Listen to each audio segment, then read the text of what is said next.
Tidak ingin gagal di Baleo Mall, hindari mental ini. Halo teman-teman, ketemu lagi dengan saya Bimo di channel Bimo Digipreneur, berbagi tutorial di dunia digital. Oke teman-teman, video ini sangat penting sekali, hasil saya riset selama 6 bulan mementori. Jadi saya mengamati orang-orang yang mempunyai mental seperti ini, orang-orang yang punya mindset seperti ini, dia cenderung gagal di Baleo Mall. Namun sebelumnya, teman-teman boleh tonton video yang menginspirasi berikut ini. Berawal dari berdagang siomay dengan kondisi gaptek serta keterbatasan ilmu dan modal, akhirnya saya bisa memulai bisnis online sejak mengenal Baleo Mall. Nama saya Purwanto, dulunya saya sebagai pedagang siomay keliling. Awal saya tahu Baleo Mall dari YouTube-nya Mas Arli Kurnia. Saya bergabung di Baleo Mall sejak tanggal 14 Desember tahun 2018.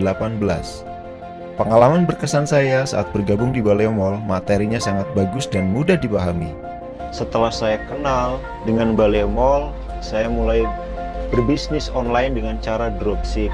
Ya, alhamdulillah omset yang saya dapatkan sekarang mencapai 83 juta dalam 1 bulan.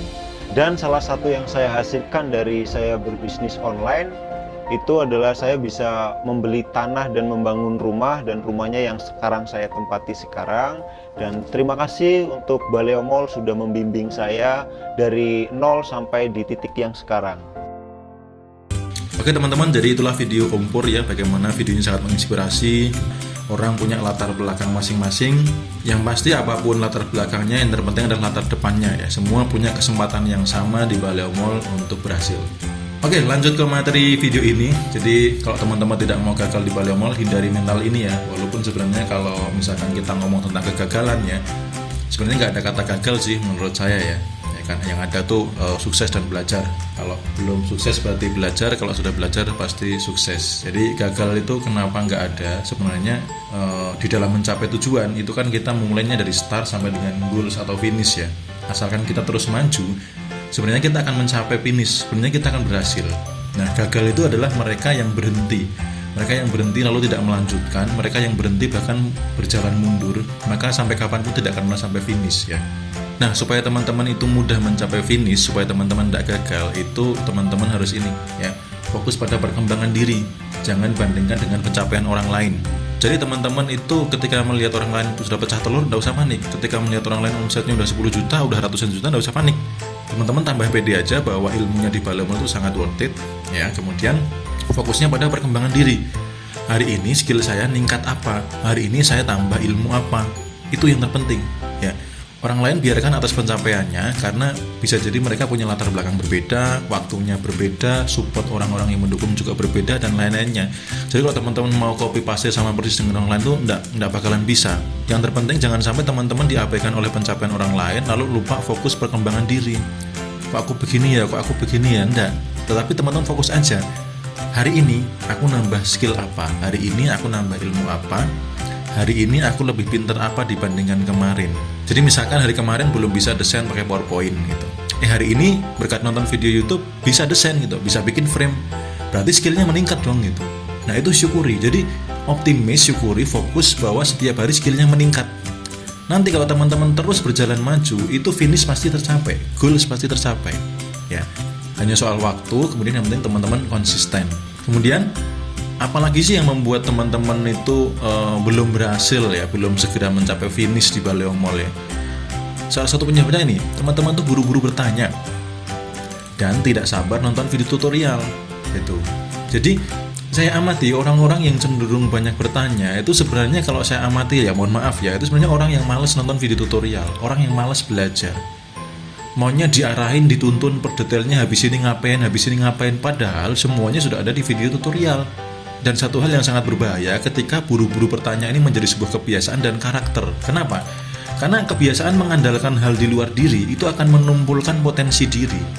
Jadi ketika teman-teman itu dikit-dikit nanya, berharap orang lain yang jawab, berharap orang lain yang kasih solusi, itu lama-lama akan membuat teman-teman tuh tumpul potensi dirinya gitu.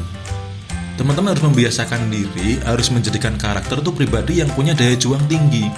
Pribadi yang kalau bisa sebelum nanya itu mentok dulu gitu, nyari informasi dulu di video tutorial kayak di YouTube kayak di Google kayak atau di mana kayak. Ya, setelah mentok, ya setelah kemampuan diri ini mencapai batas baru bertanya. Nah, kalau seperti ini bisa menjadi karakter ya, teman-teman daya juangnya tinggi, itu teman-teman lebih mudah berhasil. Dan saya amati orang-orang yang omsetnya udah di atas 100 juta di Baleo Mall itu yang daya juangnya luar biasa gitu.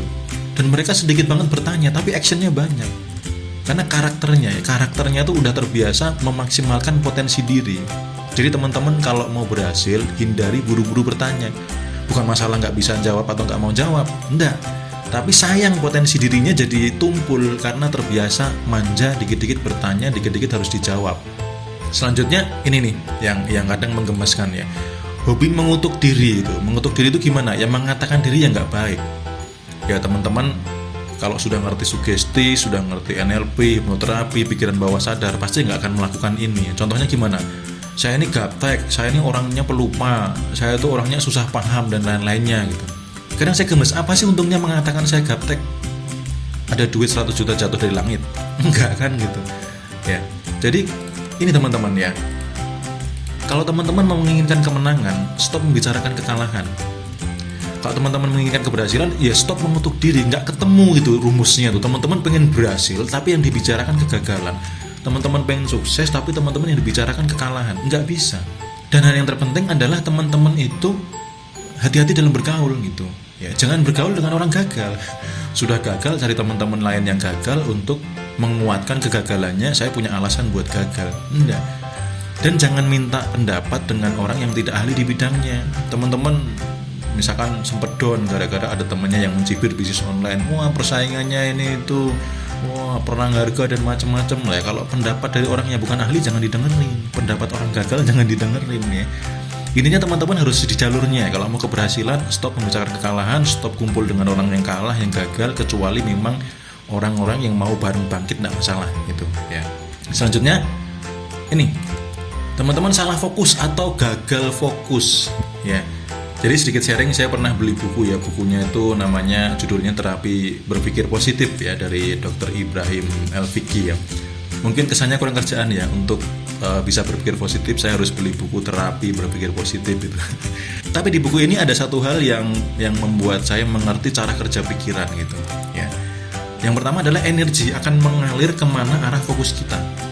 Jadi teman-teman tuh di kehidupan sehari-hari itu fokusnya kemana? Ke kerja kah? Kalau ke kerja otomatis energi akan banyak di sana. Teman-teman ngadep laptop sehari, ngadep laptop sejam 2 jam sudah capek karena energinya akan terkuras di kerjaan. Teman-teman fokusnya misalkan mengerjakan pekerjaan rumah gitu. Habis itu ngelihat laptop capek juga. Nah, teman-teman tinggal ganti fokus nih. Oh, fokus saya adalah bisnis online. Fokus saya adalah optimasi di Baleo Mall. Bahaya bagi teman-teman yang menganggap Baleo Mall itu sebagai sampingan gitu. Fokus utamanya adalah kerja. Akhirnya ya nggak apa-apa lah gagal, saya masih punya pekerjaan utama kok. Nggak apa-apa lah gagal, saya masih punya penghasilan utama. Kan Baleo Mall cuman buat bisnis sampingan, coba-coba aja. Itu kerja otak gitu. Tapi kalau teman-teman memfokuskan bahwa sekarang fokus saya adalah bisnis online sangat menjanjikan, testimoni sangat bagus, terbukti, dan hasilnya sangat wow. Saya mau fokus, push to the limit, action semaksimal mungkin di bisnis online. Itu akan berbeda. Ketika sudah fokus pada satu tujuan, maka hal-hal yang mengganggu pencapaian tujuan itu akan diabaikan. Jadi kalau teman-teman ngomong saya sudah fokus di Baleo Mall, tapi ada teman ngajak nongkrong berjam-jam tanpa optimasi, ada orang ngajak ngerumpi di tetangga, diikutin terus-menerus sampai waktunya habis ya, beli sayur sampai berjam-jam karena keasikan ngerumpi, berarti teman-teman belum fokus namanya. Ketika teman-teman sudah fokus, teman-teman akan mudah mengabaikan hal-hal yang mengganggu pencapaian. Bahkan ada salah satu member Baleo Mall itu yang pacarnya diputusin ya. Pacar diputusin gara-gara apa? Sering ngajak ketemu lah ya, bucin-bucin gitulah, dikit-dikit terus video call lah atau apalah. Itu kan mengganggu gitu loh. Dia butuh meraih masa depan dulu ya, belum waktunya untuk menikmati hasil, tapi pacarnya nggak mau ngerti, ya udah diputusin gitu. Ini salah satu contoh kalau teman-teman tuh bisa dikatakan sudah fokus banget gitu. Nah, kemudian pertanyaan ke dalam diri itu membantu arah fokus kita. Jadi kalau teman-teman itu salah nanya ke diri, fokusnya berbeda. Contohnya gini, aku kok nggak bisa ya di Baleo Mall ya, aku kok nggak berhasil ya, kayaknya aku memang nggak bisa ya, aku kok bingung ya. Nah, ketika teman-teman salah memberikan pertanyaan kepada diri, fokusnya akan salah juga. Coba misalkan teman-teman lagi bingung, fokus pertanyaannya gini, saya harus cari tahu kemana ya, saya harus nanya ke siapa ya, saya harus nonton video tutorial yang bagian mana ya. hasilnya akan beda. Jadi fokus pertanyaan ke diri itu bahaya. Kalau teman-teman nanyanya, kok aku gagal ya sudah, kok aku nggak bisa ya sudah. Sepertinya sederhana tapi membuat fokus kita berbeda. Jadi silahkan tanyakan dalam diri, supaya saya bisa gimana, supaya saya berhasil saya harus belajar ke siapa, dan lain sebagainya ya. Kemudian nih saya juga mengenai fokus ini saya ingat salah satu tokoh ya, Bruce Lee ya, teman-teman tahu ya quote-nya Bruce Lee ya. Aku tidak pernah takut pada orang yang telah berlatih melakukan 10.000 tendangan sekali waktu. Tapi aku takut terhadap orang yang berlatih melakukan satu tendangan selama 10.000 kali. Artinya apa? Di sini teman-teman tuh butuh konsisten. Fokus itu artinya juga nggak bercabang. Kalau teman-teman lagi latihan di Baleo Mall, ya sudah fokus di Baleo Mall. Jangan sampai nanti tergoda, itu ada kelas Instagram, itu ada kelas Google Ads, kayaknya bagus, itu ada kelas YouTube, itu ada kelas ini. Akhirnya teman-teman terpecah itu. Latihan tendangan 10.000 kali tapi hanya sekali waktu. Atau optimasi di Shopee. Kok sehari 2 hari belum ada penjualan ya? Tak coba di Tokopedia lah gitu. Tapi Tokopedia kompetitornya gini. Coba Lazada lah gitu. Atau Bukalapak. Nah, akhirnya teman-teman nggak fokus gitu. Kalau teman-teman mau fokus ya tentukan satu supplier dulu, kemudian tentukan marketplace-nya di mana, berlatihlah 10.000 kali tendangan. Ya, itu hasilnya akan jauh lebih bagus. Banyak sekali mentor-mentor yang hanya dari satu marketplace itu omsetnya miliaran. Jadi nggak usah teman-teman tergoda untuk segera lompat ke marketplace lain ketika satu marketplace belum maksimal gitu. Ya.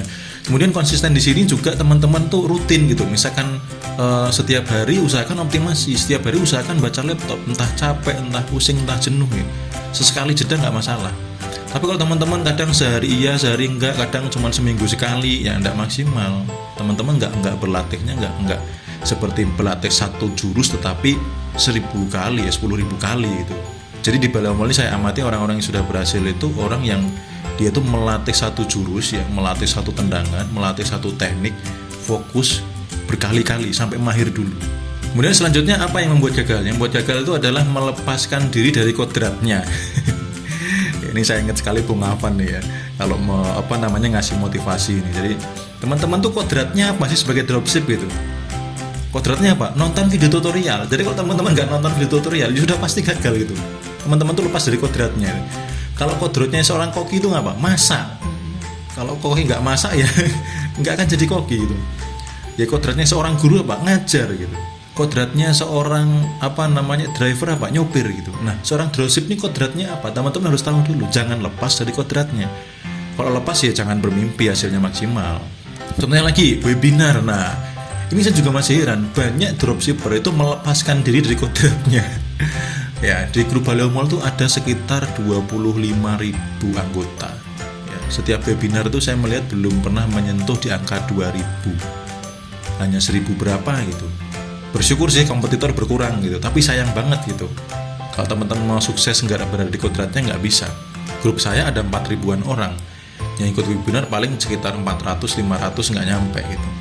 Ya, jadi kalau teman-teman nggak nonton webinar, ya jangan ngarep dong hasilnya ratusan juta. Yang ratusan juta itu nonton webinar kok. Sayang kuotanya om, belum ada jatah kuota, bla bla bla bla bla. Ya kalau mentalnya mental alasan ya sudah. Ingat, ketika teman-teman beralasan, itu teman-teman bukan beralasan kepada mentor, bukan beralasan kepada saya, tapi teman-teman sedang beralasan kepada masa depannya sendiri, sedang beralasan kepada keluarga atau orang-orang yang diperjuangkan. Jadi stop berpikir alasan, mulailah cerdik memikirkan solusi. Karena di situ teman-teman akan terlatih menjadi seorang pribadi yang berhasil. Lalu apalagi nih?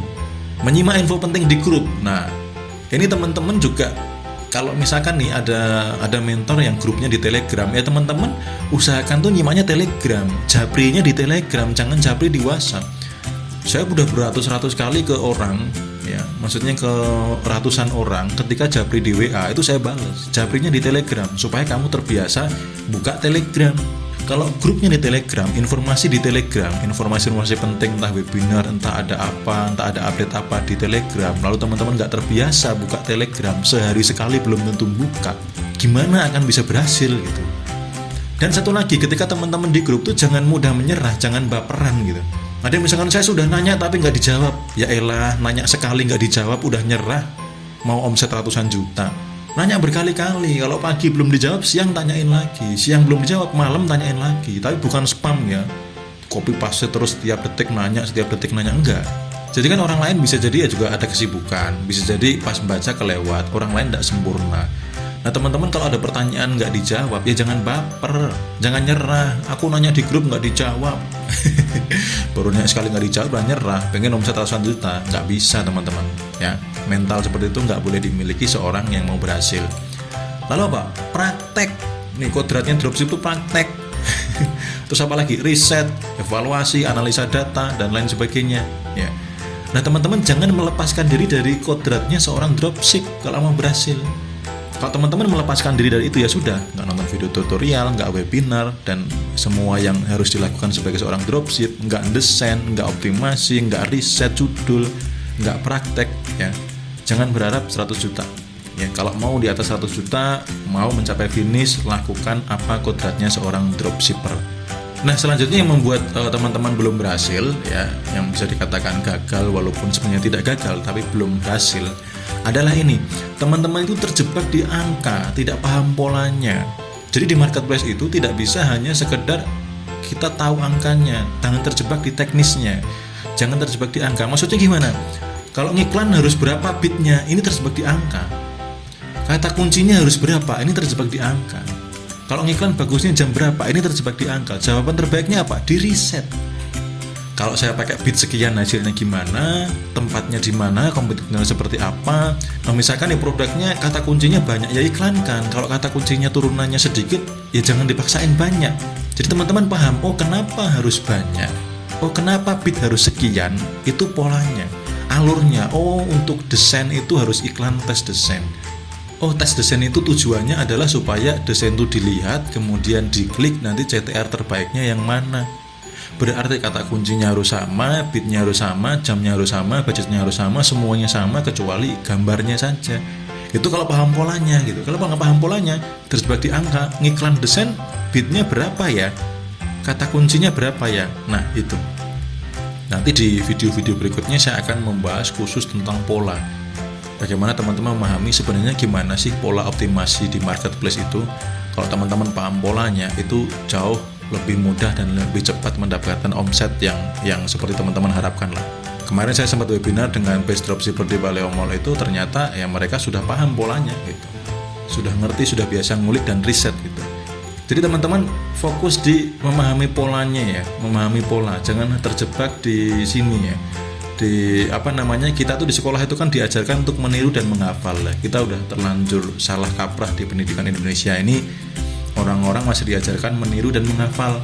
Misalkan apa? Motivasi adalah, promosi adalah, digital marketing adalah. Itu ilmu nggak bisa dipakai untuk nyari duit gitu. Ilmu yang bisa menghasilkan uang itu ilmu riset, baca data, analisa, evaluasi. Oh kalau begini hasilnya gimana? Kalau begini hasilnya gimana? Oh ternyata kata kunci ini nggak maksimal. Oh yang ini maksimal. Oh dengan bit sekian hasilnya begini. Oh sekarang kompetitorku sedang melakukan ini. Ilmu riset yang menghasilkan teman-teman. Jadi bukan teman-teman tuh lalu meniru plug video tutorial, menghafal plug prosesnya, nggak bisa seperti itu. Ya, harus paham polanya, paham alurnya, baru dikasih bumbu kreativitas, ide, inovasi. Nah itu hasilnya akan jauh lebih bagus. Jadi kalau teman-teman mau berhasil, itu jangan meniru dan menghafal, ya. Jangan berhenti di situ. Pahami polanya, riset, baca data, evaluasi, lalu action yang konsisten. Kok kayaknya jadi capek banget ya, di Baleo Mall kok kayaknya ribet banget, kok kayaknya susah gitu. Ada yang berpikiran begitu? Ingat ya teman-teman ya, kami para mentor dan juga yang sudah berhasil di Baleo Mall itu kita kalau ngobrol tuh begini. Sekarang 10 juta per bulan itu mudah ya, cari duit 10 juta per bulan tuh gampang. Serius teman-teman. Ya, serius, nyari uang 10 juta per bulan di marketplace dengan teknik ilmu Baleo Mall itu gampang banget, asli. Teman-teman kalau kerja itu harus jabatan supervisor atau manajer itu. Makanya teman-teman tuh fokus to the limit ya, fokus aja deh 6 bulan ke depan punya profit 10 juta. Atau paling telat setahun lah, itu paling lambat setahun. Tapi kalau di dalam kerja itu setahun 10 juta itu sudah sangat lumayan nih. Kenaikan tahunan berapa persen gitu. Atau kalau naik jabatan mampu nggak setahun naik jabatan ya. Tapi ada syaratnya teman-teman. 10 juta per bulan sangat mudah itu ada syaratnya. Syaratnya apa? Teman-teman harus ini, mau capek-capek di awal. Jadi di Bala Mall tuh nggak akan terus-terusan capek. Praktek marketplace tuh nggak akan terus-terusan capek. Teman-teman butuh capek di awal saja, berjuang konsisten di awal. Akan ada waktunya teman-teman ketika nongkrong itu Shopee, ada orderan. Ketika lagi asik makan, tong teng, ada orderan di Tokopedia. Ya. Ketika lagi mau tidur, Shopee memanggil lagi gitu. Ya. Ketika bangun tidur, baca notifikasi, orderan kok banyak ya. Ditinggal tidur kok ada orang order gitu. Akan ada waktunya seperti itu teman-teman. Akan tiba waktunya teman-teman bisa gaji admin, teman-teman enak jalan-jalan, admin yang mau proses orderan, teman-teman tinggal terima withdraw tiap hari ya, withdraw tiap hari dari marketplace. Nah teman-teman mau nggak 10 juta per bulan itu menjadi sangat mudah? Kalau mau, mulai sekarang maulah untuk capek-capek di awal, optimasi push to the limit di awal. Oke teman-teman, kurang lebih seperti itu video dari saya. Rada panjang tetapi harapan saya ini benar-benar nancep dibuat teman-teman semuanya, dan segera bertobat dari cara-cara keluar dari kodratnya seorang dropshipper ya, dan tanamkan kuat di dalam diri bahwa 10 juta per bulan ini sangat mudah. Saya hanya perlu capek-capek di awal, dan kalau mereka bisa, saya juga bisa.